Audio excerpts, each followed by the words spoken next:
खबरों में आगे बढ़ते हुए बात ग्रेटर नोएडा की। लौटे कारोबारी प्रवीण शर्मा अबू धाबी से लौटे हैं। कारोबारी का एयरपोर्ट पर स्वागत हुआ है और पत्नी के साथ घूमने जा रहे थे प्रवीण को पुलिस ने गिरफ्तार कर लिया था और इस खबर को हमने प्रमुखता से दिखाई थी, जिसका असर होता हुआ भी नजर आया है और अब वो लौट चुके हैं जहां पर उनका स्वागत किया गया है। 12 अक्टूबर को शाम अबू धाबी पुलिस ने गिरफ्तार किया था। प्रवीण शर्मा से फरार आरोपी मिलती थी और ग्रेटर नोएडा और स्टील और सीमेंट कारोबारी प्रवीण शर्मा आखिरकार 5 दिन बाद अबू धाबी से ग्रेटर नोएडा लौट आए हैं। प्रवीण की फ्लाइट रविवार देर रात दिल्ली पहुंची और एयरपोर्ट से बाहर निकलने के बाद परिजनों ने प्रवीण को गले लगाकर उनका स्वागत किया और देखिए उस दौरान की तस्वीरें भी निकलकर सामने आई है, जो कि आप सबसे पहले न्यूज स्टेट उत्तर प्रदेश उत्तराखंड पर देख पा रहे हैं। आपको बताते चले कि स्विट्जरलैंड अपनी पत्नी के साथ घूमने जा रहे प्रवीण शर्मा को 12 अक्टूबर की शाम अबू धाबी पुलिस ने गिरफ्तार कर लिया था। दरअसल वहां की पुलिस लंबे अरसे से किसी अपराधी की तलाश कर रही थी, जिसकी शक्ल, नाम और जन्मतिथि प्रवीण शर्मा से मेल खा रही थी और प्रवीण शर्मा वतन वापसी से उनका परिवार अब गदगद नजर आ रहा है। बढ़ते आगे बात बदायूं की, जहां पुलिस के हत्थे 4 अभियुक्त चढ़े हैं। अलग अलग मामले में 4 लोगों की गिरफ्तारी हुई है। अवैध हथियार, अवैध शराब के मामले में गिरफ्तारी की गई है। तो बदायूं से ये बड़ी खबर आपको बताते चले, जहां अलग अलग मामले में 4 लोगों की गिरफ्तारी हुई है और पुलिस के गिरफ्त में अब 4 अभियुक्त चढ़ चुके हैं। अवैध हथियार, अवैध शराब के मामले में ये गिरफ्तारी बताई जा रही है और कई थानों की पुलिस ने इस कार्रवाई को अंजाम दिया है। तो देखिए तस्वीरें भी सामने आई है, जहां 4 अभियुक्त जो हैं पुलिस के गिरफ्त में नजर आ रहे हैं। बात कासगंज की, जहां बेखौफ बदमाशों का कहर देखने को मिला। युवक को बदमाशों ने गोली मारी। बताया जा रहा है कि पुरानी रंजिश के चलते इस वारदात को अंजाम दिया गया है। तो कासगंज से ये खबर, जहां बेखौफ बदमाश ने एक युवक को गोली मार दी है और पुरानी रंजिश में ये हमला किया गया है। 3 नामजद आरोपियों ने साथियों के साथ मिलकर फायरिंग की वारदात को अंजाम दिया और घायल युवक को अलीगढ़ मेडिकल कॉलेज फिलहाल रेफर किया गया है। पलिया मोड़ पर वारदात को अंजाम दिया गया। फिलहाल इस पूरे मामले की जांच की जा रही है। और दर भदोही में पुलिस को बड़ी सफलता मिली है।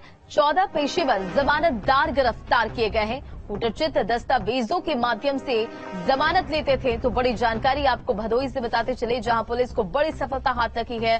14 पेशेवर जमानतदार गिरफ्तार किए गए हैं। बताया जा रहा है कि कूटचित दस्तावेजों के माध्यम से जमानत लेते थे और 58 के खिलाफ मुकदमा दर्ज हुआ। वहीं 23 फर्जी जमानतदार पर दर्ज हुआ है मुकदमा और भदोही पुलिस ने फर्जी पेशेवर जमानतदार पर यह बड़ी कार्रवाई करते हुए 14 लोगों को गिरफ्तार किया है। आपको बताते चले कि इनसे पूछताछ भी की जा रही है और इस मामले में 23 जमानतदार और 35 ऐसे अपराधियों पर मुकदमा दर्ज किया गया है जो पेशेवर जमानत लेने का काम किया करते थे। भदोही पुलिस को लगातार जानकारी मिल रही थी।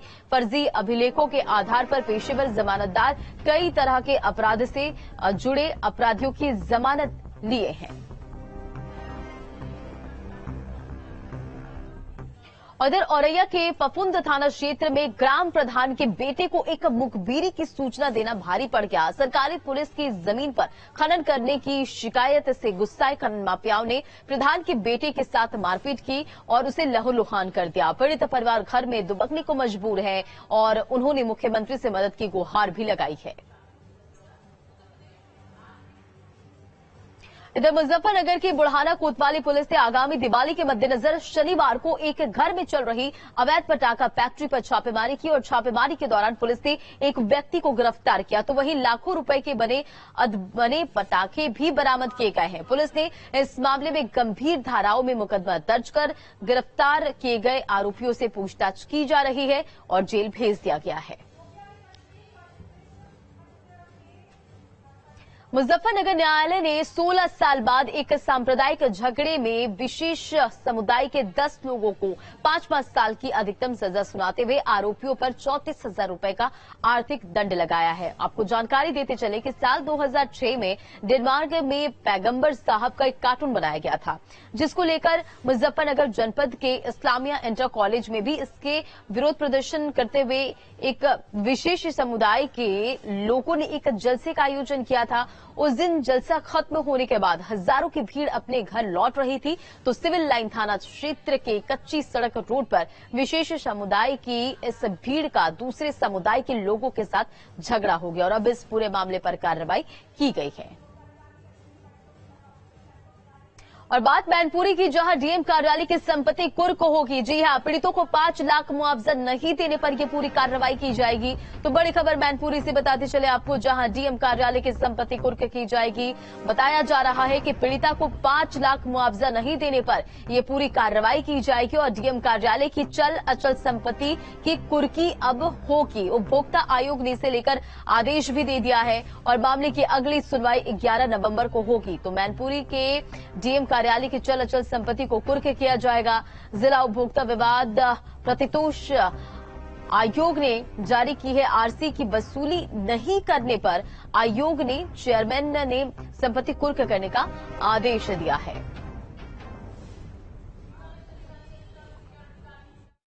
कृषि बीमा से संबंधित धनराशि तो 2017 में गवर्नमेंट डिसाइड हुई थी, उन्होंने डीएम साहब को अदा करने का मैं भी आज थी जो उन्होंने आज तक अदा की नहीं। तो उसके सामने उन्होंने कई बार नोटिस दिए गए, रिकवरी गई, इसके बावजूद जो नहीं इसी तरीके से अपील हुए। तब ये हम आदेश दिया कि आप उन्हें जाकर के ये आदेश दें और ये सब जो भी इतना है कि क्या संपत्ति है वो उसे पूरा करके नीलाम करके धनराशि को यहाँ जमा करा।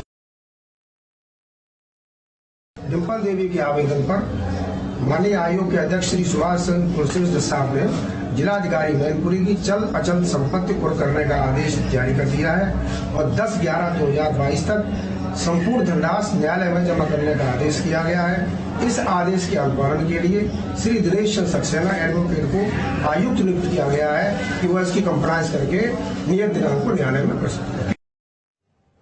और बात लखनऊ की, जहां आज यूपी बीजेपी मुस्लिम मोर्चा की ओर से पसमानदा सम्मेलन का आयोजन किया जाएगा। मुस्लिम समाज को बीजेपी से जोड़ने के लिए यहां बड़ा अभियान है और बीजेपी ने 2024 से पहले पसमानदा मुसलमानों को साधने की हर कवायद शुरू कर दी है।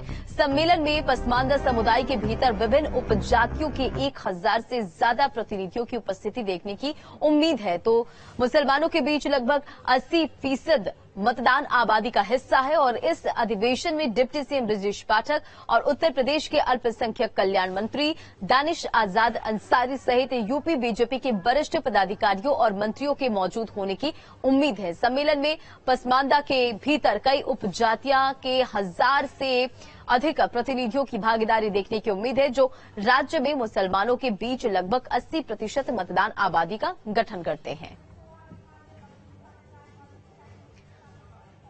खबरों में बढ़ते आगे और अगली बड़ी खबर आपको बताते चले, आरएसएस की अखिल भारतीय कार्यकारिणी मंडल की 4 दिवसीय बैठक होने वाली है और आज प्रयागराज में ये बैठक होगी, जिसमें संघ प्रमुख मोहन भागवत भी शामिल होंगे और इस बैठक में भागवत सामाजिक समरसता और देश के मौजूदा हालात पर चर्चा करेंगे और इसके साथ ही संघ के साल 2025 में होने वाले शताब्दी वर्ष को लेकर लोगों को एकजुट करने की कवायद पर मंथन करेंगे। 4 दिवसीय बैठक में संघ के कार्य के विस्तार के साथ साथ देश में वर्तमान में चल रहे समसामयिक विषयों पर भी चर्चा होगी। उत्तर प्रदेश के मुख्यमंत्री योगी आदित्यनाथ आज एटा के दौरे पर रहने वाले और इसे लेकर तैयारियां भी पूरी कर ली गई है। इस दौरान एटा में सीएम निर्माणाधीन मेडिकल कॉलेज और जवाहर तापीय विद्युत परियोजना का निरीक्षण करेंगे। तो बड़ी खबर आपको बताते चले, आज एटा के लिए रवाना होंगे सीएम योगी आदित्यनाथ और साथ ही सीएम सरकारी योजनाओं के लाभार्थियों को प्रमाण पत्र भी वितरित करेंगे। वहीं विकास कार्यों की समीक्षा के साथ कानून व्यवस्था की भी समीक्षा करेंगे।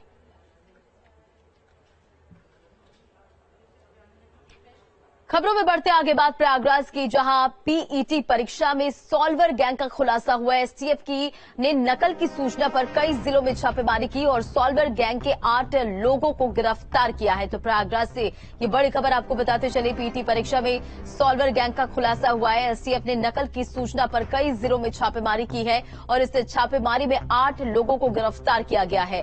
गिरफ्तार होने वाले में सॉल्वर अभ्यर्थी दोनों शामिल हैं और बात अगर करें उन्नाव जिले की तो सॉल्वर अंकित मौर्य गिरफ्तार किया गया है, तो वहीं अमेठी में सॉल्वर सोनू कुमार गिरफ्तार किया गया है। तो ये नाम आपको बताते चले जिनकी गिरफ्तारी हुई है। 8 ऐसे लोग हैं जिनकी गिरफ्तारी हुई है।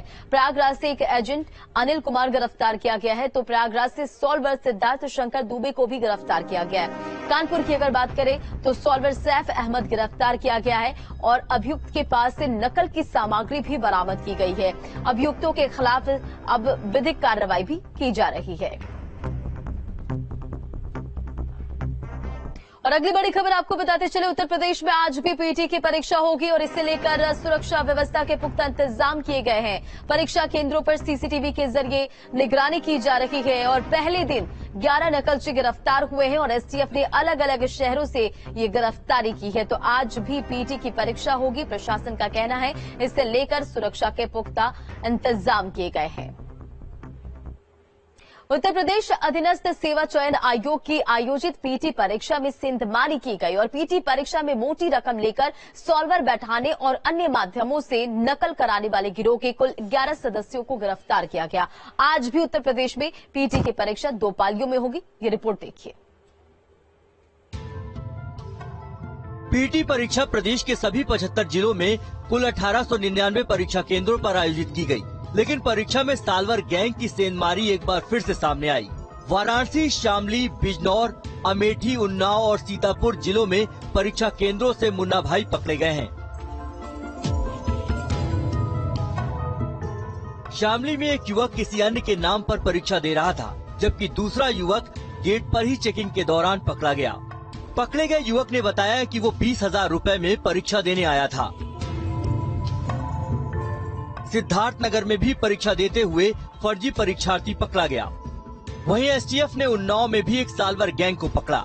आदर्श विद्या मंदिर गीतापुरम परीक्षा केंद्र से एसटीएफ लखनऊ विंग साल्वर को गिरफ्तार कर साथ ले गई।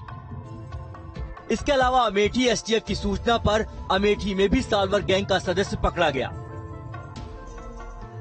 सीतापुर में फ्लाइंग स्क्वाड टीम ने कमरे से छात्र को दबोचकर पूछताछ की तो छात्र सॉल्वर गैंग का सदस्य निकला। परीक्षा में शामिल छात्र दूसरे छात्र के प्रवेश पत्र पर फोटो बदलकर परीक्षा देने के लिए आया हुआ था। आपको बता दें कि शनिवार को ही परीक्षा के लिए हर जिले में अभ्यर्थियों की भारी भीड़ देखने को मिली। पीटी की परीक्षा देकर लौट रहे छात्रों को काफी परेशानियों का सामना करना पड़ा। रेलवे स्टेशन और बस स्टैंड सहित सभी जगहों पर छात्रों की मारामारी देखने को मिली। सीतापुर और लखीमपुर में छात्रों को काफी दिक्कतों का सामना करना पड़ा। वहीं आज भी यूपी पीटी की परीक्षा 2 पालियों में होगी। Team news state.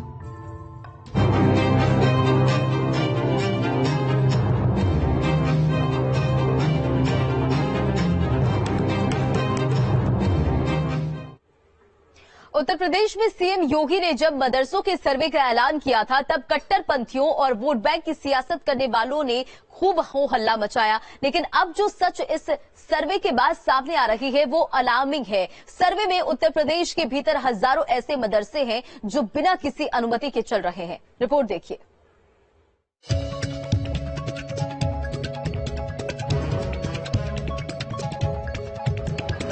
मदरसों में की गए सर्वे का फाइनल रिपोर्ट प्रशासन के पास पहुंच चुका है। सर्वे में जो बातें सामने आई हैं, वो इशारा कर रहे हैं कि बिना शासन के मान्यता के ताबड़तोड़ मदरसे यूपी के भीतर खोले गए और बिना किसी रोक टोक के चलाए भी जा रहे हैं। कानपुर, आगरा, गाजियाबाद, अलीगढ़, पीलीभीत, फिलहाल तो अब इन जगहों पर मदरसे के सर्वे की जो रिपोर्ट सामने आ रही है, वो इशारा करे कि बड़े पैमाने पर इन जिलों में गैर मान्यता प्राप्त मदरसे चल रहे हैं। सवाल है, अब इन अवैध मदरसों पर क्या बुलडोजर चलेगा? क्योंकि योगी राज में अवैध कुछ भी बर्दाश्त नहीं।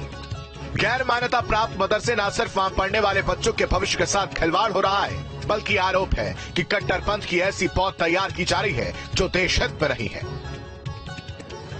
गैर मान्यता प्राप्त मदरसे 6,436, उत्तर प्रदेश में कुल 6,436 मदरसे अवैध। मुरादाबाद की अगर बात की जाए तो 585, 142 गाजियाबाद में, 105 बाराबंकी में, 103 अलीगढ़ में, देवबंद में 100, कानपुर नगर में 86, अयोध्या में 55, 34 आगरा में और 25 पीलीभीत में। जिला अधिकारियों को मदरसा सर्वे की रिपोर्ट अब 15 नवंबर तक देनी है। तब तक जाहिर है और जिलों में अवैध मदरसों की तस्वीर शीशे की तरह साफ हो जाएगी। बिना अनुमति के चल रहे मदरसों का होगा क्या? मुद्दा ऐसे मदरसों में चलने वाले कट्टरपंथी सिलेबस का भी है। सहारनपुर से गिरफ्तार आतंकी मदरसा संचालक लुकमान ने जो खुलासा किया था वो भी खौफ पैदा करता है। लुकमान को पश्चिमी यूपी में आतंकी मॉड्यूल तैयार करने की जिम्मेदारी मिली थी। ऐसे में सवाल कई हैं जिनका जवाब तलाशा जाना बाकी है। मदरसों का सर्वे होना बहुत जरूरी है, क्योंकि जिस तरह से लगातार जितनी भी देश विरोधी गतिविधियों में शामिल जो लोग गिरफ्तार किए जा रहे हैं, उनका कहीं ना कहीं कनेक्शन जो है वो किसी न किसी मदरसे से मिल रहा है और मदरसों की जांच सरकार इसलिए करवा भी रही है। सहारनपुर देवबंद से विकास कपिल, न्यूज 8 उत्तर प्रदेश। इधर कुशीनगर में खड्डा विधानसभा के बटिया गांव में आयोजित होने वाले 94 साल से लगने वाले मेले में भोजपुरी स्टार और वर्तमान गोरखपुर सांसद रवि किशन शुक्ला पहुंचे, जहां पर आयोजित दंगल के अखाड़ों में खड़े होकर सांसद रवि किशन शुक्ला ने वहां उपस्थित कुशीनगर सांसद विजय दुबे के साथ कन्नौज सांसद सुब्रत पाठक और खड्डा विधायक विवेकानंद को कुश्ती के लिए ललकारा, लेकिन कोई भी प्रतिद्वंदी सामने नहीं आया, जिसके बाद लोगों ने जोरदार ताली बजाकर सांसद और फिल्म स्टार रवि किशन शुक्ला को प्रोत्साहित किया। रवि किशन द्वारा सांसद और विधायकों की ललकारने का वीडियो इस वक्त वायरल भी हो रहा है। हर नजर को लग जाए, तुझे चले रही सड़किया ना बनल कुछ नहीं बोलस तो बोला क्या बोले भैया